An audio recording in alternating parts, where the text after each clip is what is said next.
Hey everybody, it's Owen McDonnell from the Minnesota Daily. Last Thursday, I found myself on the way to Coffman Memorial Hall for an event hosted by the campus club called the Puzzle Race. I'm a casual puzzle fan.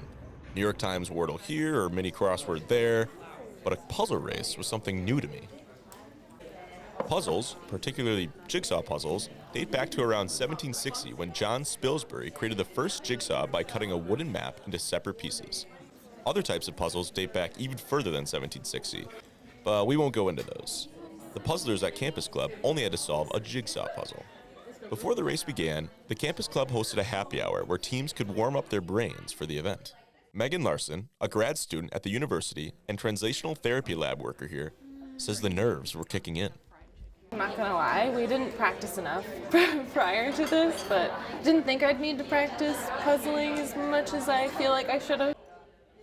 Larson, although not practicing enough, still got some individual puzzle reps in and some team reps before the race Thursday night. Trying to speed puzzles, so just grabbing a puzzle and trying to do it as quick as possible, but that just kind of turned out to be stressful, and usually I puzzle for fun. So but this is definitely, it'll be fun. We did have one of our team members came in from out of town, so they weren't able to practice with us very much anyways, and we all work, the rest of us all work in the same lab, so we were able to practice a little bit on breaks.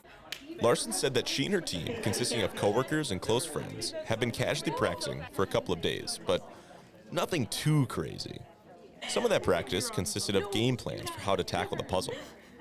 So we actually talked about this on the way here. So we're gonna two people are gonna focus on the edges, and two people are gonna be sorting by colors, and we're trying to figure out how we're gonna space around the table. And I feel by the time it gets to actual competition time, it'll be madness. It's just gonna be chaos. I don't think any strategy is gonna stay, but we'll try. So Larson's strategy is a go-to for many when solving a jigsaw puzzle, but it isn't the only one. Erin Flathman, a finance manager at the U, plans to take a different approach. I have personally tried some strategy at home. I've been do you really have to start with the outside every time? Let's separate everything by color first, so that you have a little place to go to when you're working on each portion of the puzzle, and the outside will come together eventually. Flathman's approach to the event is much more casual. She's got a drink, she's got some food, and she's here to have fun. That doesn't mean she doesn't know what she's doing, though. This last summer, I was trying to get more puzzles at home from the library as well. So I've got two kids that are 4 and 7, so we all enjoy puzzling together. During the winter, we were trying to do a puzzle probably every week. There were lots of enthusiastic puzzlers ready to get their hands on the puzzle they were tasked with solving. The teams didn't know what the puzzle looked like, but as the countdown ended, the teams were off. Intense deciphering filled the room as teams got their first look at the puzzle. The 500-piece puzzle consisted of each season depicting a different scene. 500 pieces would take me hours to complete, but these teams had at most 2 hours. Side note, some teams had some really great team names. The event was described as a casual competition. However, enthusiasm to win proved otherwise. Food and drink were swept to the side to make room for pieces to be sprawled on the table. Some groups were laughing and having side conversations, but others were completely locked in. After around 30 minutes, teams had nearly completed their puzzles. Some had a few minutes left, and some only a few pieces. It was only a matter of time until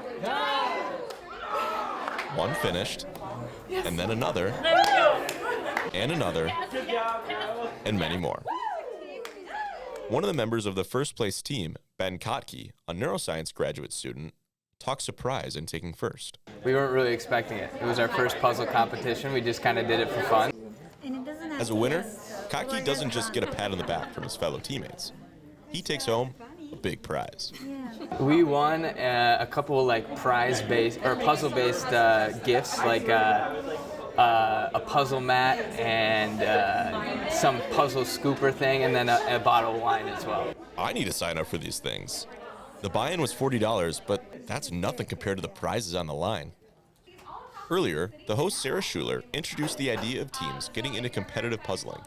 After all, she was on the USA national team for speed puzzling. Post-win, Kotke says he may have a new itch to scratch.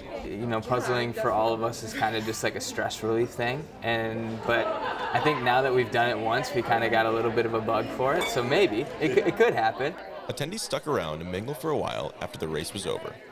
And as the sun set over the Minneapolis skyline, everybody reached the puzzle finish line. This episode was written by Owen McDonnell and produced by Kaylie Sirovy. Thanks for watching. Be sure to send us any questions, comments, or concerns to our email inbox at podcasting@mndaily.com. I am Owen McDonnell, and puzzle on.